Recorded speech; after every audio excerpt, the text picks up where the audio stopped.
Simpson. And Japan have gone absent without leave. This is Whitmore. Paul and Gale both available. It's still Whitmore. It is the Reggae Boys who take the lead. Ballchat. Greetings, football family. Happy Football Sunday. Happy Ballchat Football Sunday to the football family. Welcome to Ballchat Podcast.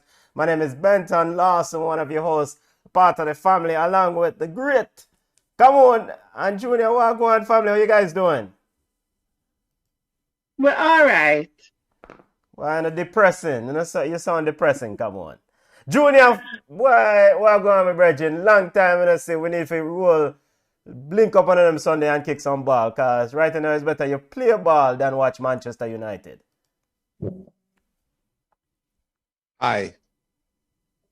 What, Junior? Do you have any further comments, family? Only out. Only out. Football family, Ballchat Podcast, all about reviewing some of the week's major news in the world of football. Thank you for joining us. If you're new to the channel, this is what we do every Sunday, 5 Eastern Standard Time. We review some of the major news in the world of football. Today we have EPL Roundup. We'll discuss the major news in this weekend's EPL action. We'll also discuss Ethan Pinnock and Brentford impressive display and injury to Ethan Pinnock and how that potentially could affect the Reggae Boys. We'll also get set up for Champions League games coming down this week. We'll preview and discuss the Champions League matches coming down. We'll review Jamaican Premier League semi-final matches as Cavalier looking to try to make it to the final. And we'll also wrap up with Yard Ballers, highlighting Jamaican players playing their trade overseas.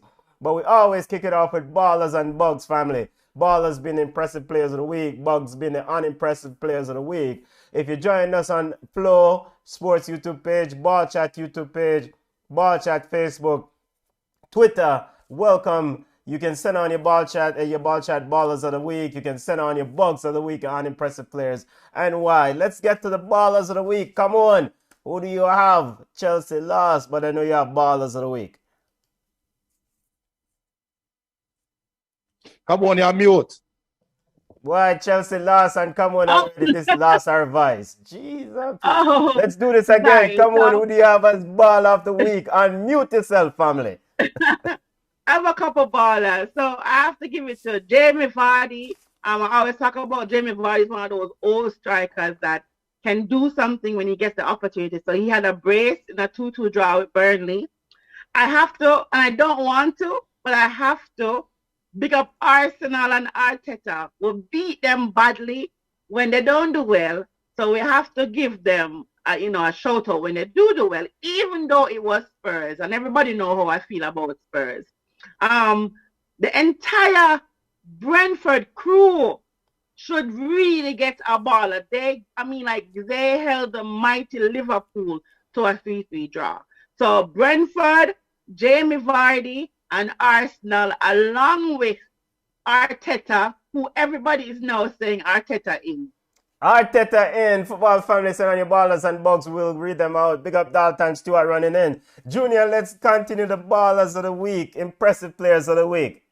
Oh, well, I'm sorry. I forgot to mention Mo Salah. 100 goals for Liverpool. I'm sorry. My apologies. Because Liverpool beat me. So Mo Salah actually should get a shout out as well. Junior, come on, take off another ballers away from you, but go forward with your baller, Junior. Pep Guardiola. Pep, last week I said, you all are Chelsea. I started the show there. Everybody had them granny pick Chelsea. This is going to be the week when we're going to come out and say, Pep had a master class. And you know what he did? He did have a master class. He's bringing a knife to a gunfight and is beating the gunman with 100 cuts. So we'll have to give it to Pep. My one ball of the week. Now go off on bug of the week. Let's not make it no friend now. Get the dump button ready. Get the beat button ready because I'm going to go off on bug of the week, but that's my ball of the week. Is the gun empty, Junior? I mean, gunman didn't have any bullets. No, the gun is loaded. Tuchel's gun is loaded. But him watch too much gun show. So he might try act like him is some urban cowboy. Instead of just fire him shot, he might try shoot trick shots. We'll talk about it. We'll get to that when we'll discuss Chelsea versus Man City in our EPL roundup. My ballers of the week, ballers of the week. I gotta give a big baller of the week to Bernardo Silva. Bernardo Silva, I thought was fantastic in that defeat of Chelsea, sitting beside Rodri sometime at the base of that midfield, helping out Man City to a very, very vital victory. Some things don't show up on stat sheets, but Bernardo Silva was absolutely impressive. Deserve a ball of the week, and I think he also got Man of the Match award for his impressive display. I also want to give a ball of the week to Ethan Pinnock. As someone alluded to and acknowledged earlier on, Ethan Pinnock and the Bradford crew, big them up. They were fantastic. There's a feisty outfit, and they drew with the mighty Liverpool. Ethan Pinnock scored his first EPL goal, so big up yourself, family, although he picked up an injury. Reggae boys on Ethan Pinnock. And ball of the week, we always want to give a youngster an acknowledgement. Florian Wirtz of Bayer Leverkusen scored his 10th goal in the Bundesliga, the youngest player to have scored 10 goals in a single season. He broke the record once held by one Mr. Lukas Podolski. So big up to Florian Wirtz. 10 goals scored at 18 years and 145 days. Ball of the week to the kid, and he's in good company joining Mr. Podolski. Let's get to bug of the week and highlight the bugs of the week. Junior, before we get to bugs, any ballers from the family we want to acknowledge? I know Dalton want to acknowledge Arsenal impressive performance. And Dalton's week is the bees of Brentford, and it sick my stomach to say this. Dirty Arsenal. Jason Frame said Pep ball of the week, go on the bridge, and not just one but dominated. Emil Smith Rowe masterclass, not scored, and Vardy took it upon himself to score a hat trick. Prime Minister and Dalton, I soon want to say that they bug portion. Bugs of the week, family. Let's continue the roundup of highlighting players who did well and who didn't do so well with our bugs of the week. Come on, who do you have as the unimpressive players, aka bugs of the week? I have a couple. So, Nuno must get a bug of the week. I don't know if it's a week or a month or whatever. Nuno should never have taken the Spurs work. He should have stayed at Wolves. He was not the first, second, third, or fourth choice. And I keep telling, you have to know your words. It's like a woman. If you're not the first or second choice, do not go. So Nuno, I'm not sorry for you. Bruno, for scoring that crucial penalty. People are saying, why did Bruno take the PK when Ronaldo was on the pitch? But according to what everybody's saying, Bruno is a designated PK taker. Awful PK. Timo Werner for just being Timo Werner. I am so tired of Timo, and I don't know if Arsenal would do well with a striker. So I think they need to put Timo out there. As a matter of fact, Manchester City, the number 9. Timo would be perfect for Manchester City, cost half of what Harry Kane would cost. So I think he should look to go to City. Lukaku, for just not being great. I am sorry. I am a Chelsea fan through and through, but I am not a Lukaku fan. Lukaku scored a goal, yes, but I don't think he's worth the hype or the money. I do not think Lukaku is an all-rounded striker. We had 0 shots on target. I'm sorry. And Chelsea, the entire Chelsea squad, we had 0 shots on target, 0 shots off target. That means nobody even tried. That's awful. And we had 40% possession. So Chelsea, that include the coach, Matida Uno, Lukaku, Timo, Bruno, and Nuno. Therapy session, football family. Junior, we're going to get to your bugs of the week. Therapy session. We're not even going to read out or remind family of what Camon just said. She has a bug of bugs. It's an infestation, as Junior would say. But we want to big up El Pistolero. Big up yourself, family. El Pistolero says, Emmy Martinez gets a baller of the week. Emilio Martinez with some S-housery as he demanded Cristiano Ronaldo take the penalty and not Bruno Fernandes. And so Emmy Martinez of Aston Villa gets a ball of the week from El Pistolero and the football family. Junior, let's continue the bugs of the week. Who do you got, family? And now Junior has lost his voice. Unmute yourself, family. not muted. I am talking. Well, speaking to the mic, Manchester United fan, so we can hear you. I am. My parents watch. I have a young cousin that watch the show, and he wants to be on the show. I don't want to scare them, right? But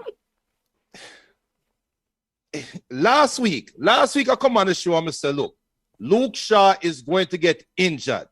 Didn't I say that? Yes, you said Luke Shaw, Ollie was setting up Luke Shaw for a failure, and he's going to be injured. Yes, your goat mouth salt him up. Not no goat mouth. Just get to your bug of the week. The sunrise in the east. It's not goat mouth if you say that. Ole Gunnar Solskjaer is the dumbest coach I've ever seen coaching a good side. How the hell you have Pogba playing on the left wing?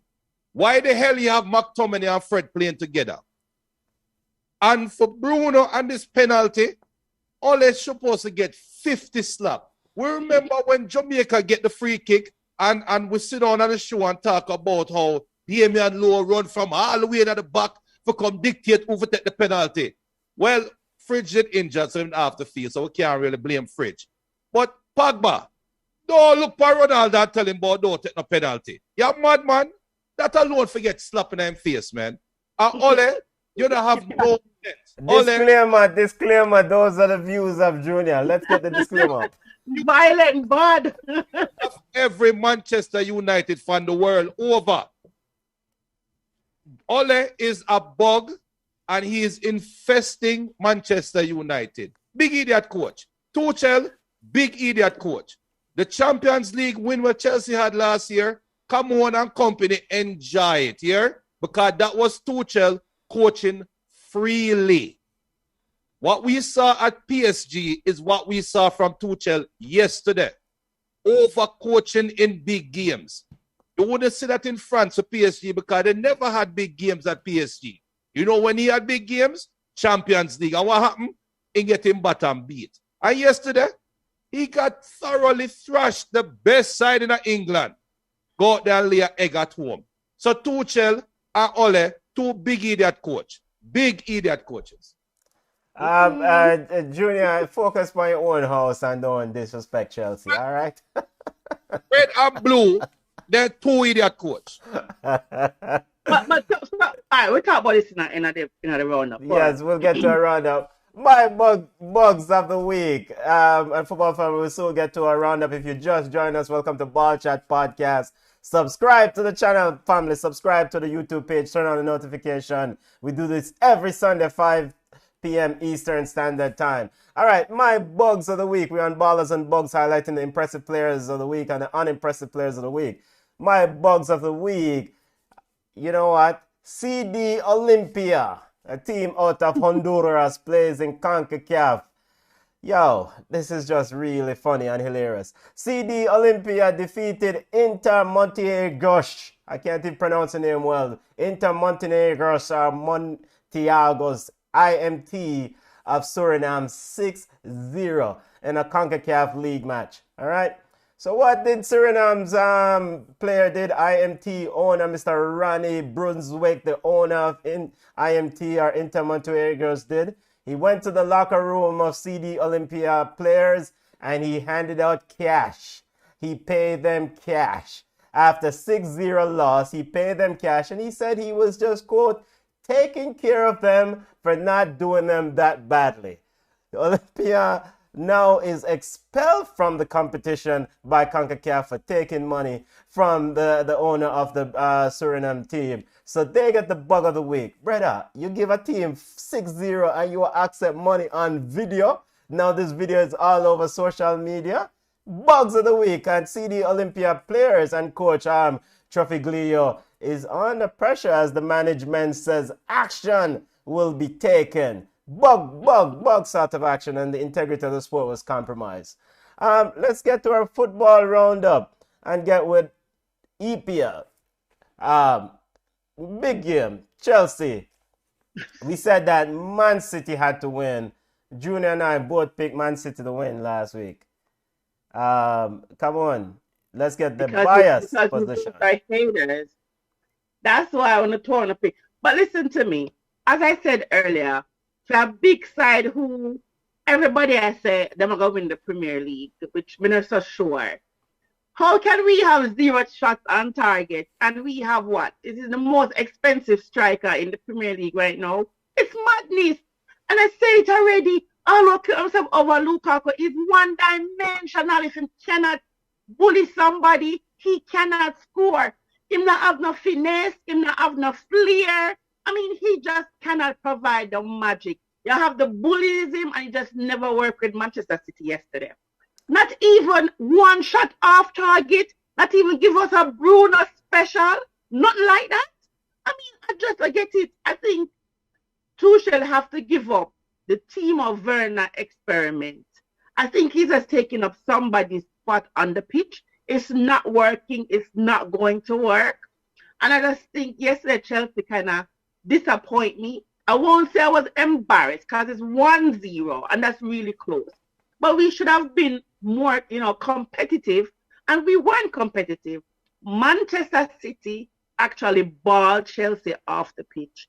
And I think maybe that's the wake-up call that Tuchel wants or needs, because something needs to be done. We can't make them like a dibby beside a beat with. Chelsea fans need to calm down. It's not, the sky's not falling. You lost one game. It's the first loss of the season. Junior, let's talk some sense to the Chelsea fans. No, it's not. Listen, all right then. We understand we'll not be unbeaten, right? Yeah. We're not going to be a team that's going to win every game. But it's how you lose. How you have the most expensive striker in our Premier League this season. I have 0 shots on target. No, tell me. Yeah, how that I works? mean, Tuchel went a bit too conservative. What better game to roll out Mr.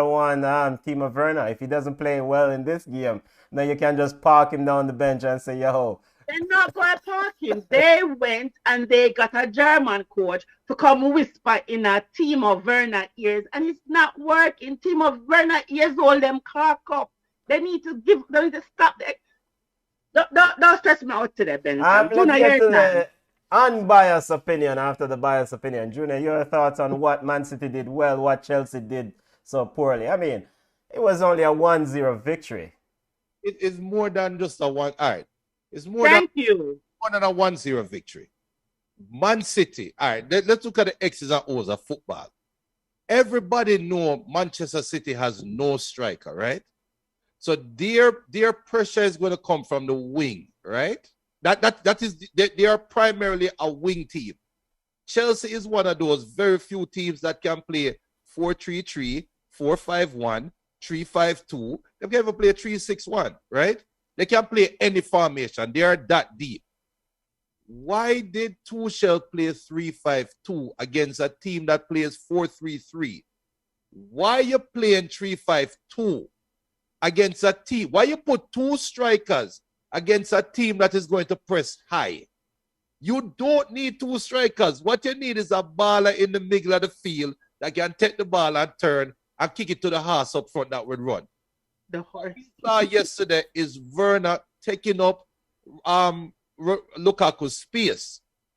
And it's ironic, it's the same problem with Manu, with McTominay and Fred. You had 2 players playing one position, doing one-man work. So City was playing with 10 outfield players, while Chelsea in essence were playing with 9 outfield players, and then asking Marcos Alonso, who everybody and them granny know is limited on defense, to run back and also go up forward and to support the attack, because you have Jorginho, Kovacic, and Kante. They didn't have any creative midfielder.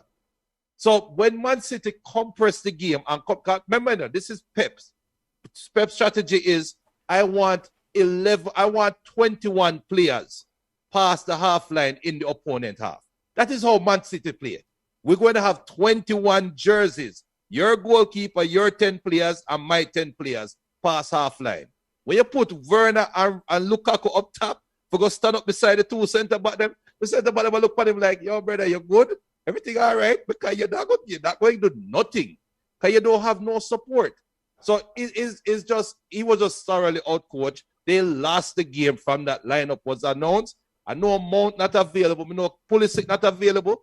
But that was a game that ZH could have started. It was a game that the next German should have started over Werner. And you put on Werner for change of pace in the second half. It just Tuchel put on Havertz for a change of pace. I mean, I agree. I thought that the experiment or this thing with Timo Werner is a little bit played out. It was just too much for them.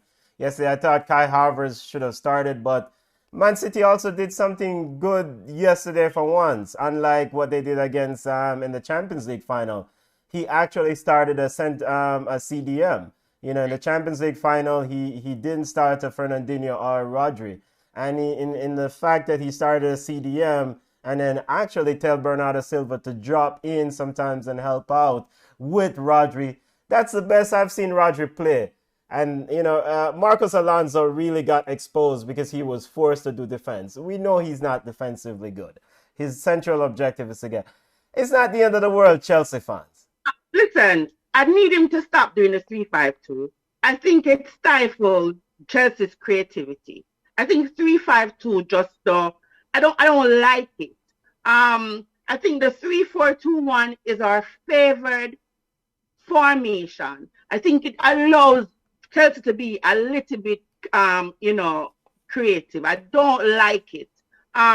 With Jorginho and Conte in mid, I just don't like it, and I hope he goes. And I think he will. I think he's that kind of coach that will go back and look. And to be honest, though, I like that he took responsibility during the press conference to say, you know what, this didn't work, whatever didn't work. City took the game to us, and then that was a game that I still don't think Jack Grealish worth so much money, but Jack Grealish took it to us. When Reece, he was matched perfectly with Reece, but once Reece got injured and he had Aspie to really, he took him apart. So I think Jack Grealish is the player that will actually help City to move over that bump once they get a striker, once they get a true number 9. But the 3-5-2 for me yesterday, it just did not work versus City. And I hope he realizes that. But yes, it's a deflected shot as well. But it's not that we lost, but it is how we lost. We really did not take the game to Manchester City. And that's a problem for us. Yeah, he did start it too conservative. I think also the loss of Reece James impacted them, as he also had to bring in Thiago Silva and then move Azpilicueta outside. So it's not the end of the world, Chelsea fans. Let's continue our EPL roundup before we get to Liverpool versus Chelsea. Manchester United family, let's just get the madness out of the way. No, Manchester United game kicked off at a similar time as the Chelsea versus Man City game. Brother, Junior, how do you guys lost this game? And more importantly, why is Pogba playing on the left of a front in a 4-2-3 system, 4-2-3-1 system? Because we have a big idiot coach. No, I'm gonna say it again. Why Jadon Sancho didn't start yesterday? Because we have a big idiot coach. Watch Manchester United and watch any video of Man U. Now, we see other teams play and them talk about a diamond. You know the 4-1-2-1-2 formation. And anytime you see the diamond, I think Cholo was the one that they used and said, look at how Atletico Madrid move in a diamond, right? Anytime they put the diamond in. You see the 4 players and them have about 10 yards of space amongst them, and you always have the diamond, right?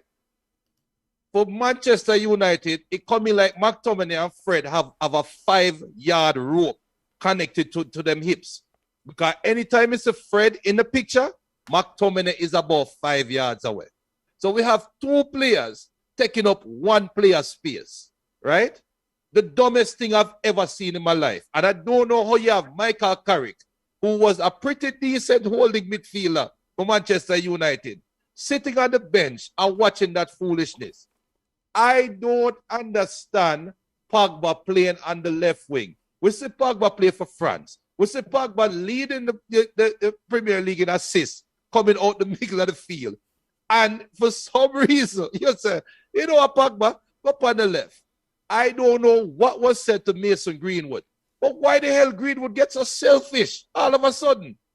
is so much things going on with this Manchester United team. You can tell there's something going on behind closed doors. And the biggest thing, and the last thing I will ever say about this game, it was the worst game I have ever watched as a Manchester United fan. It's worse than LVG, 90% zero shot pan goal. It's worse than Fabian Barthez and Veron on the field for Man U. It's worse than Bebe.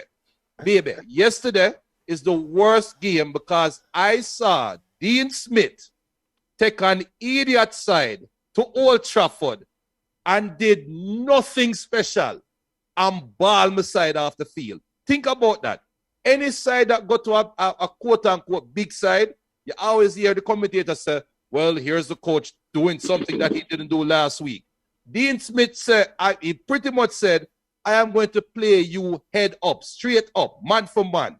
And we're going to show that my 10 is better than your 10. Worst is the worst I've ever felt as a Man U fan yesterday. Because Man U is no different than Southampton. That's all.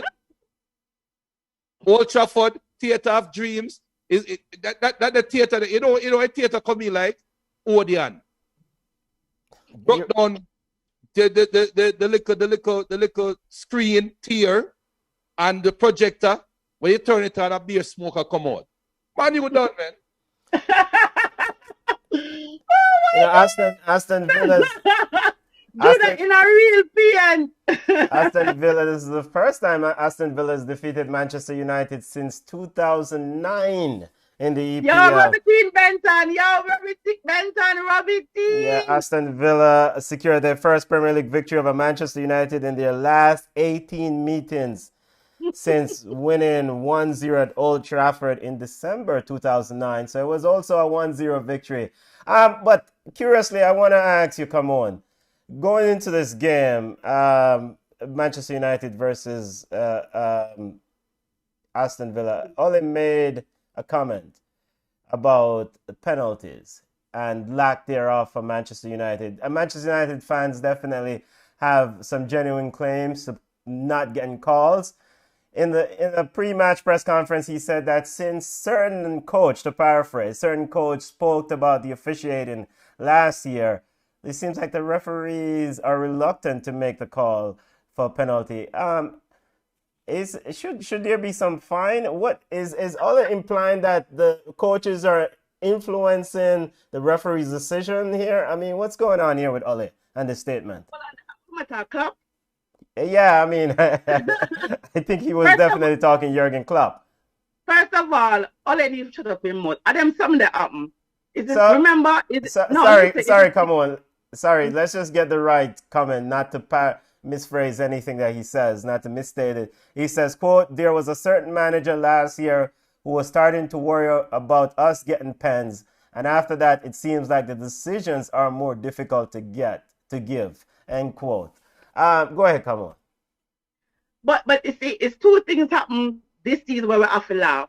Pep complain about the fans, no fans in the stands. I have a whole rant on pre-press conference foolishness, and guess what? Him get him little butt whoop. All with the same foolishness or penalties and getting him butt whoop. Focus on the game. And then it is so funny now and ironic that they did get a penalty and they did not convert the penalty. And I think Lee Mason was talking about it where I think for this season, they're saying that the referees are a little bit more lenient. I don't know if you've heard it. They've talked about it. Said the officiating has been a little bit more loose. And some things that were called last season, they're not going to call. So they're going to allow play to continue. They spoke about this before the season started. And I'm quite sure that Ole knows this. And I don't know what is he talking about. What penalties did he not get yesterday? And then for a team as big as Manchester United to depend on penalties, then of course, what they talk about Bruno, that Bruno only scored penalties, and they call Cristiano Ronaldo penaldo, it is going to stick. Stop balling about PKs and focus on the game. Yesterday, the only category that Aston Villa beat Manchester United in was fouls. Manchester United had everything over Aston Villa, shots on goal, shots on total, possession, everything, and they still did not win. So all I need to focus on getting the right 11 on the pitch and having some form of, gelling of the team. Because to be honest, as I told Juna earlier, that Manchester United is filled with individuals. You don't see a play. And I don't want to lighten Manchester United with JFF because then Juna is actually going to lose his mind. But yesterday, Man U just never looked good. And they deserve the 1-0 loss. Junior, let's hear what some of the families saying on the chat and then get your thoughts before we continue just quickly our EPL roundup. Yeah, but show the chat there because Ep7 said that's where Pogba plays for Juventus and that's where he usually... Ep7, that's where Pogba plays where? On the left wing? Come on, I hope you're not saying that. Greenwood is feeling the Ronaldo effect. He's not playing through the middle. He's doing his best to prove himself. Why up is Salera? You might have a drink some tea, because they two comment them, Start Michael's harsh words from Junior. Prime Minister said, listening to these fans, you think football dead tomorrow. It's fine margins in the game. You know what? Prime Minister, big up yourself. Big up Conrad Tully says, Man United for life. Real talk. Good afternoon, family. Big up yourself. Big week coming up. Go ahead, Junior. Come on. Man U did not beat Aston Villa in every start of the game. Aston Villa should have been up 3.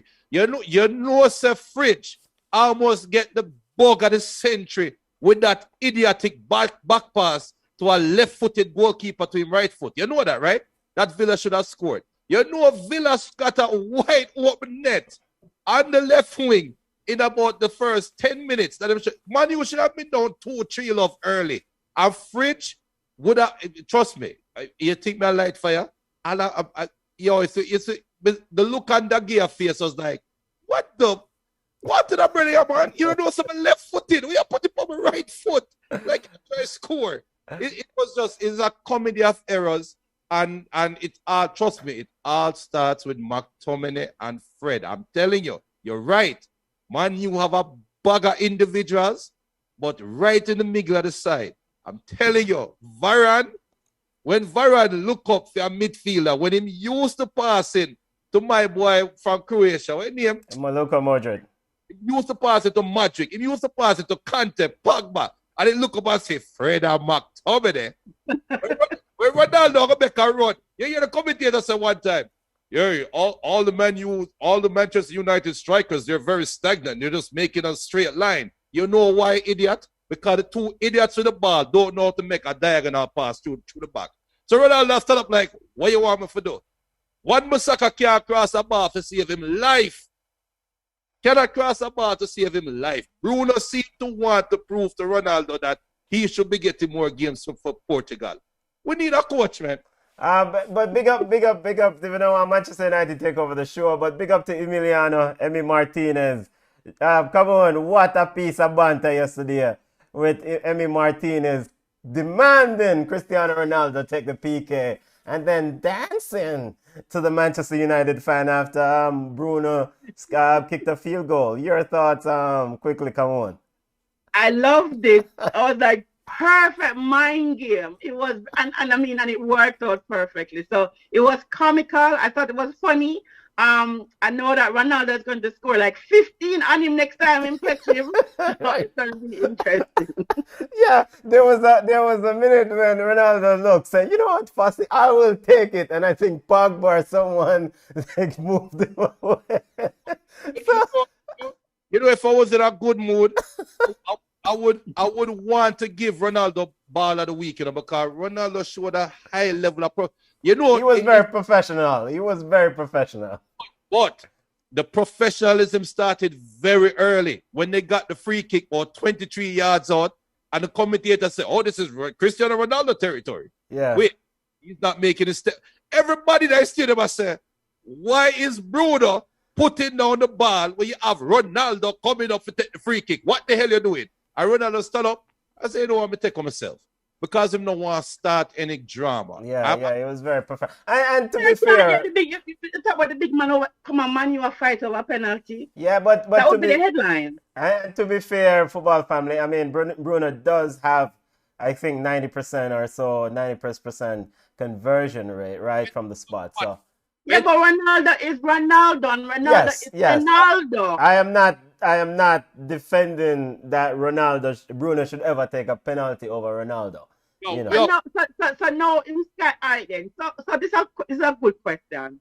So Bruno is the designated penalty taker for Manchester United. Will he still be the designated PK taker after that shambolic PK yesterday?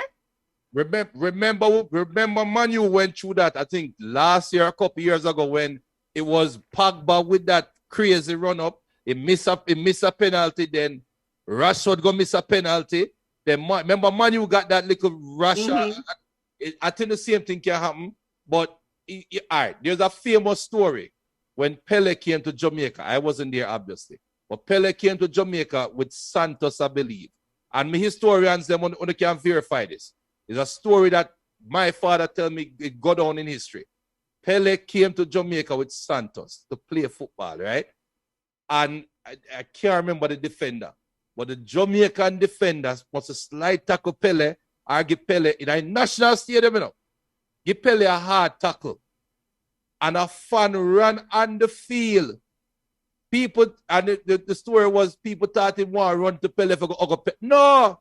And the defender, the man run out for say, brother, you come kick out the biggest baller in the world. In other words, if Cristiano Ronaldo is on your team, 95th minute, and it's a penalty, even if Ole stand up there and say, Bruno for say, Ole, Bill, Ronaldo, hold this. Out of respect. When Ronaldo step into the locker room, Fred should answer, Ronaldo, hold this. Just like how Cavani did give up the number, right? We don't know what happened behind closed door, but them selling it that way. Just like how Phil Jones don't want to give Varane the number 4, that showed there's problems within the Man U locker room. You have an idiot who never played for about 5 years. I want to don't make me get started. Let's kind of move away. The big up Prime Minister said he wanted to start a GoFundMe for Junior therapy session. Ballchat is covering the therapy session, Prime Minister. I sent the first 20. So quickly, let's continue our EPL roundup. Wolves defeated Southampton 1-0. Arsenal. Big up yourself. Is Mikel Arteta safe now at Arsenal? As Arsenal kick out Spurs' teeth. Nuno said the game plan. What did he say? He said he had, to paraphrase, he had the right game plan, but he had the wrong personnel for the game plan. He's not trying to. Let me get the exact quote. He's not trying to throw any players under the bus, but he says it's his fault. He had a game plan, but in terms of having a game plan, you need to also make the right decision in terms of personnel. So he will take out. Spurs is no good. I'm like, what is it going to take for Nuno to see? Dele Alli looked as if he wanted to be anywhere but there. Harry Kane was missing on the outside still. But easy chance, the only big ball up on the pitch was Son. No, you know what, take for yourself, man. But then it's fair wolves. Nuno says, when you have a game plan, you have to make the right decisions in terms of who you want on the pitch to develop that game plan. So I take responsibility because the decision was not according to the game plan, end quote. So the decisions, he said he had a game plan and the decisions were not according to the game plan. Spurs in a spot of bother here. Junior, they've lost, 3 in a row after the hot start. What a bother. I told you guys. I'm told you guys. I said, look, Spurs is not what we think they are, right? Arsenal is not what we saw. Again, it shows the influence of party and company. Regardless, I don't think Arsenal fans should come out now and say we're ready to fight for top 4. I don't think Tottenham fans should come out now and say, oh my God, the bridge is burning. We're going to fight for relegation now. No. I think we saw Arsenal gelling and getting to a place now where they can play good football. Their season just started last week as far as I'm concerned. Tottenham, I think they got a reality check. And come on, I agree with you 100%. Right now, Jose is sitting down at Roma, even though they get them penny pop. He's sitting down and say, well, I told you so. Don't talk about, oh, change coach and Dele Ali forget more game. Well, I told you so. There's a reason why. And Jose should feel vindicated now because there's no way that Arsenal team should beat up Tottenham that way in a rivalry game. That tells me that the Tottenham players just don't have them heart in it. Yeah, the fact that Harry Beer is still a linchpin in a midfield, not that he's not a bad player, speaks to other issues. Nuno have some work to do. Junior and Cameroon, yesterday, Brentford was absolutely impressive against Liverpool. Came away 3-3 with a point against Liverpool. Your thoughts on what Brentford did yesterday? And Mohamed Salah was absolutely impressive, but Brentford, I mean, you cannot. And does that loss by Arsenal at that Brentford Stadium, is it that bad? I was going to say that. That was going to be my point. But go ahead, come on. Yeah, go ahead, come on. I mean, Brentford looks like you go into that stadium and you're going to have to battle them to take those 3 points.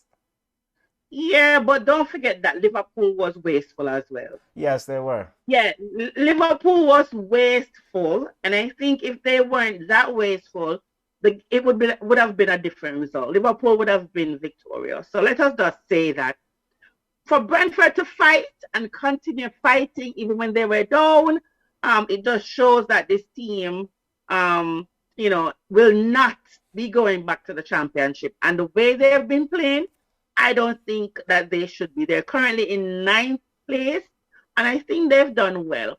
Yes, the Arsenal loss was still bad, because it's a newly promoted team and it's Arsenal. Let us not forget that it's Arsenal. So it's still bad. But Brentford is showing that, people have to come to their stadium and people have to play them hard to get the 3 points. So it was a very good game yesterday. Liverpool deserved that 1 point because that's how they played. And I think Brentford deserved the whole 3 points because they never gave up. Yo, and let's speak to the legendary himself, the one Mr. Mohamed Salah scored, 100 goals in 151 appearances for Liverpool yesterday. Mohamed Salah, formerly of Chelsea, is a proper footballer. Formerly of Chelsea. I am disappointed with the coverage of the Premier League. Harry Kane win a golden boot, and we hear about it the entire weekend. Them talk about it non-stop. What Mohamed Salah has accomplished for Liverpool, I mean, it is exceptional. And I don't think he gets the recognition that he actually deserves. So I'm disappointed with how they phrase Mohamed's, epic journey. But he is a baller. And I don't know what happened yesterday. We could have seen 101, 102, 103 if he wasn't so wasteful. So I think Liverpool, as a matter of fact, when everybody was talking about Liverpool being down and out this season, I mean, look at it now. They're top of the table. And they didn't go there and they didn't buy a striker for £110 million. Madness. So I think Liverpool is in contention to win the Premier League this season. Mohamed Salah said, "You, the fans, keep me going. You give me more strength than I think you will ever know." Junior Thakau, this brother just really is in another class by himself. 100 goals, 151 appearances, fastest in Liverpool's history are, impressive. You know what I think people overlooking, not us, what the general public, not the people that watch Ballchat. People watch Ballchat have sense. But what people are overlooking, when you look at Salah is not a number 9. He's not a main striker. He's not up there as the only brother getting the ball. He's a part of a front three, and he's coming off the wing in a league where, if anybody remember Jimmy Floyd Hasselbank, anybody remember Zola. Look at the statue of Salah. He is a small winger scoring 100 goals in 150. Yo, that is crazy. In a league where there are fit, angry, aggressive defenders every week. I agree with Cameron and Michael said to that the English media is obviously biased, and it's sad. It is sad because we see Theo Walcott, Aaron Lennon, Them man they in a Salah physical class and can't ever time shoelace. But we say Lukaku can't take a shot on goal. but we say Salah got there score 100 goals. It's crazy, man. Yeah, but Ballchat is not English media. Ballchat is media house, so we'll give Mohamed Salah his due. Big up to the Egyptian himself. Big achievement. Looking at the table before we move away from the EPL. Liverpool sitting on 14 points. Man City 13. Norwich look like them corner dog.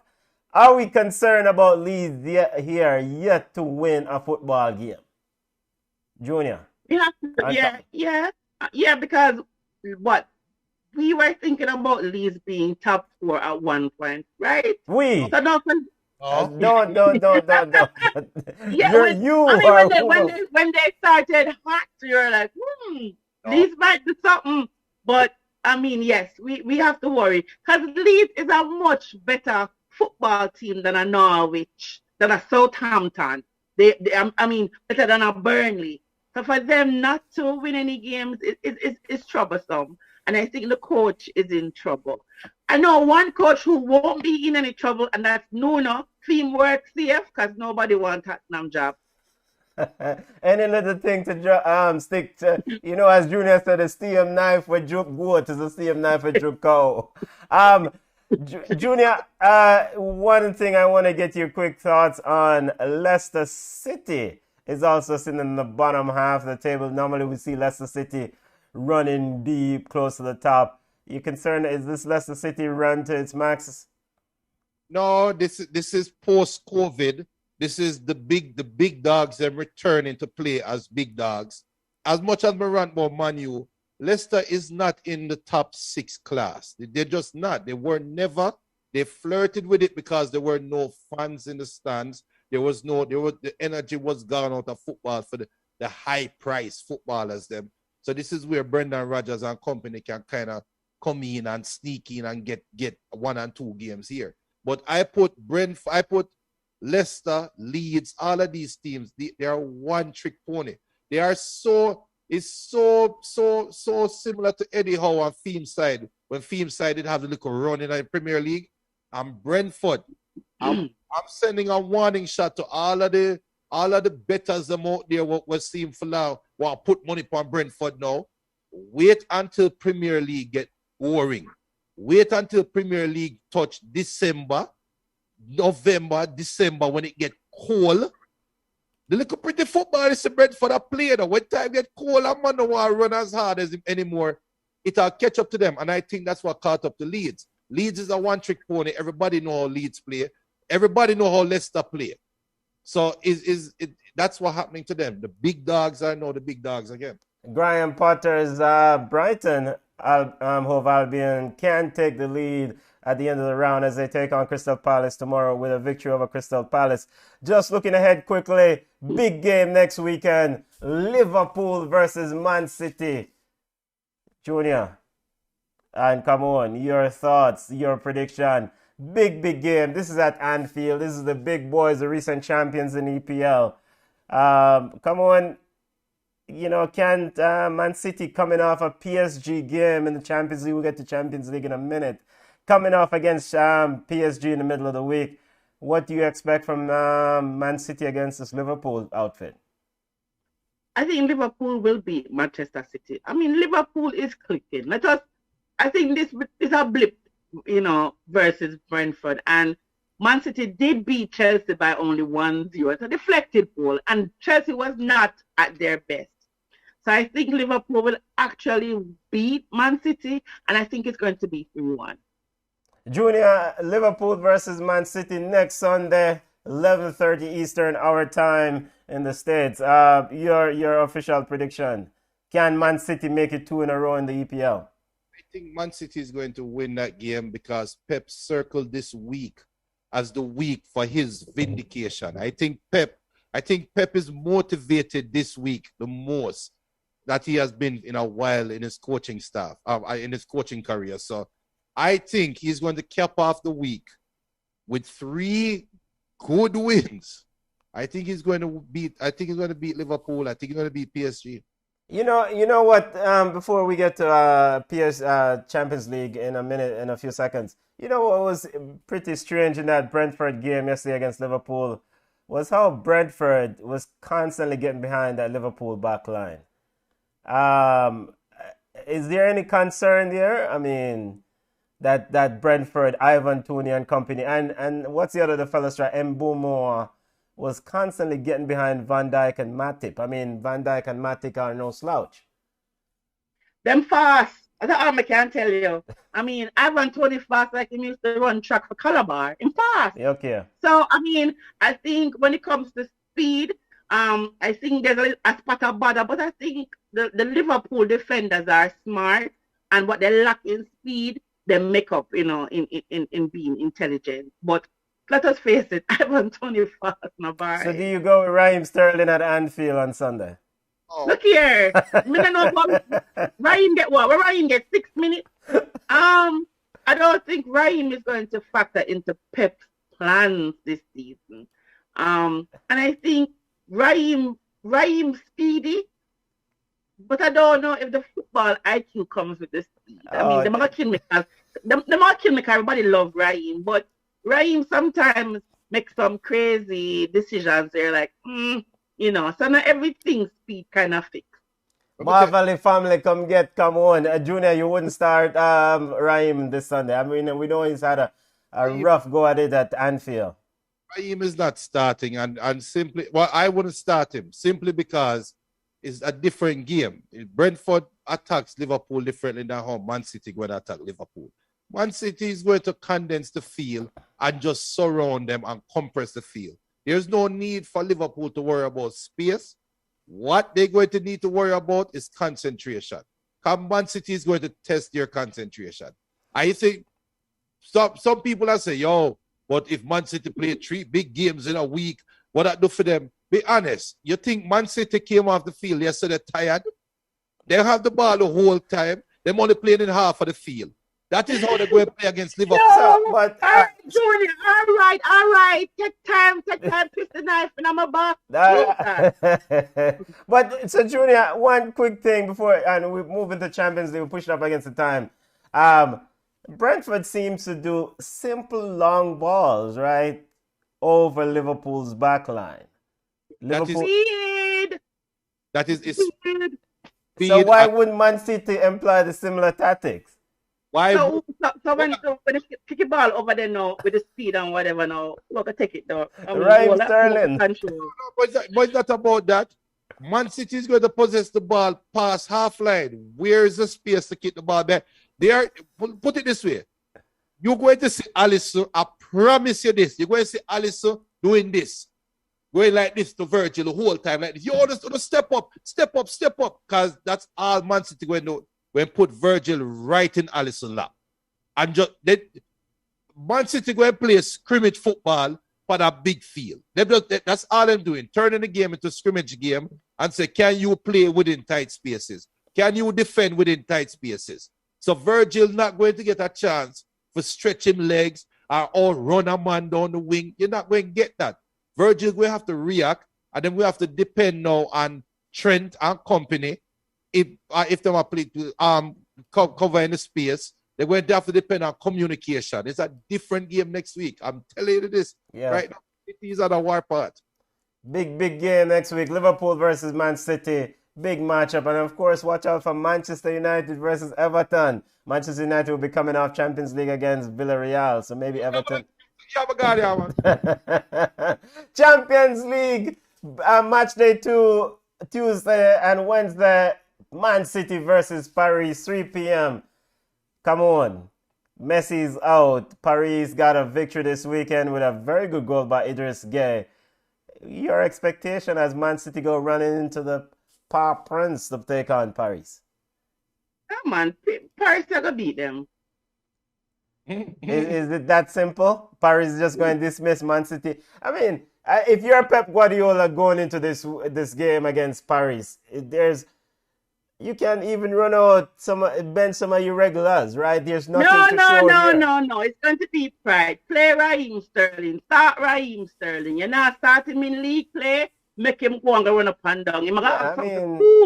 in Champions League. So, I mean, if I'm Pep, I would probably play some of the bench warmers this game. And I mean, knowing that Paris and Man City will make it out of the group, the bigger fish to fry is against Liverpool at Anfield on Sunday. So you focus on that game. Junior, your thoughts on Paris versus Man City? Big game on Tuesday. We have Atletico versus Milan also. A big game on Tuesday. Pep is on the war path. He has something to prove. I'm telling you, this is his week to show that he has not lost a step. He is going to go to PSG, regardless of who he put out there. You're going to see a focused Manchester City going there for the win. They are sending this is their message week. They're sending a message. Other games that you're looking forward to on Tuesday, family. Champions League match day 2. Atletico versus Milan. Man City versus Paris. Liverpool plays Porto. Should be a formality. Liverpool travels to Portugal to play Porto. That Milan game. Milan did surprise me in that Liverpool contest. Yeah, but Brentford didn't surprise you against Liverpool. Yeah. So. But, interestingly, Atletico Madrid lost to Alaves big up to Alaves in the Spanish La Liga. They defeated Atletico Madrid this week, Ken. So let's see. Yeah. This group might be a little bit more competitive than I expected. And on Wednesday, Junior, your team need a victory Wednesday against Villarreal. All they needs a victory Wednesday. All they needs one of those 4-0 games, because if they not beat Villarreal after the way they lost the Europa Cup final, if you don't beat Villarreal and beat them convincing, then the question is going to be, so why buy Sancho and why buy Ronaldo? We won't mention Manchester United again. Michael Starboy. Juventus versus Chelsea. Come on. Your assessment. I mean, Juventus in the bottom half of the Scudetto. They picked up a victory today, this weekend. Chelsea's supposed to beat Juventus. We're not even ask price. 1-0. 1-0. Is that so you're going to win all your games and 1-0? A buck up. A City win for them 1. Some Aston Villa win for them 1. We need it. Yeah. 1-0, 2-0, still 3 points. Yeah. Big game, Champions League game coming down this week. As we get ready to segue to Yard Ballers, highlighting Jamaican football players plying their trade overseas. Football family, if you're new to the show, please subscribe to the content. Subscribe to Ballchat YouTube page. Subscribe to Ballchat Facebook page, and subscribe to Facebook to Flow Sports. Let's get ready to Yard Ballers. Come on, we're going with Cavaliers. Why, Cavaliers a lead in the first leg versus Tivoli Gardens. So Anderson produced a late winner for Cavaliers. Listen, I try to watch the game to kind of have an idea, but it is so painful. Mercy, can we play some good football? But anyway, so Waterhouse with a 1-0 lead in the first leg versus Mount Pleasant. Bradford of Waterhouse with his 5th goal in 4 games. So the second leg of the semis resume on Wednesday, September 29th. So if we're not a football for watch, we can watch that. So Mikel Antonio scored 1 goal. Sorry, come on. Is this Mount Pleasant trophy to lose? Come on. But Waterhouse are going to beat them. Okay. Waterhouse looked better. So I think Waterhouse will win the entire thing. And Admiral Bailey, Admiral Bailey, the big belly man, aka technical director for TG, is doing some behind the scenes assistance here. Can TG overturn this deficit against Cavalier with the big belly man? No. Cavalier with the young players. I think Cavaliers.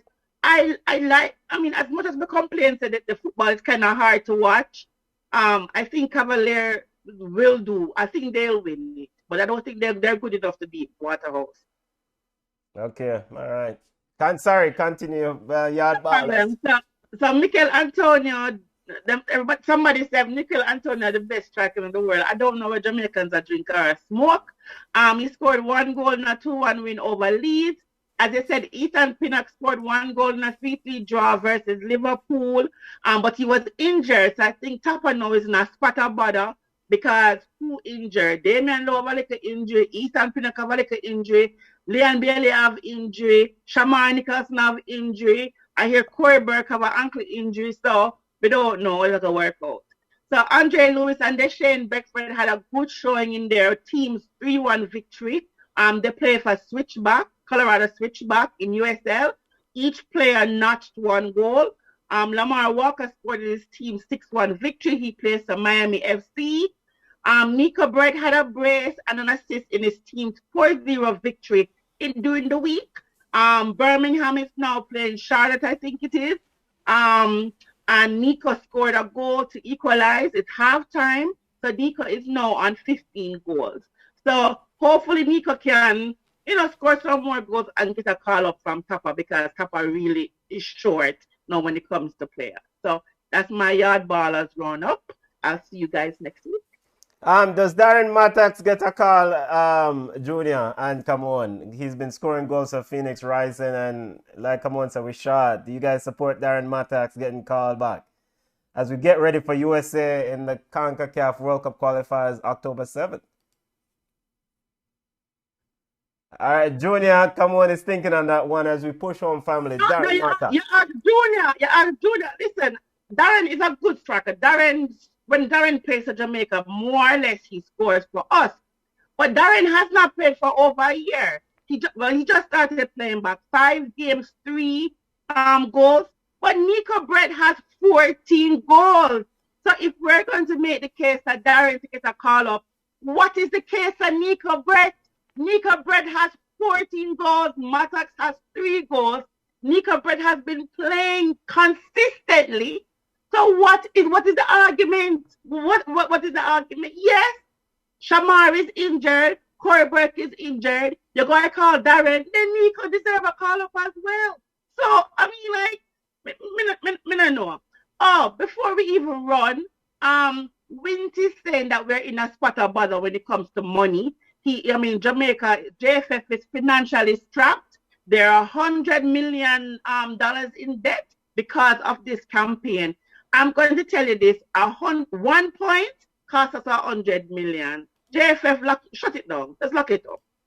Yeah, quickly before we go where we are. Junior, the Darren Mattax, should you call him back? And this statement by the General Secretary of the JFF, Dalton Wynn, said the money, them broke, brother. The money running out. Is Junior still with us? No, it seems like Junior is not. He stepped away. Come on, quickly your thoughts on Dalton Wynn's statement, because every 4 years is the same thing as we get ready to go home, family. So the man said we need help. We are struggling.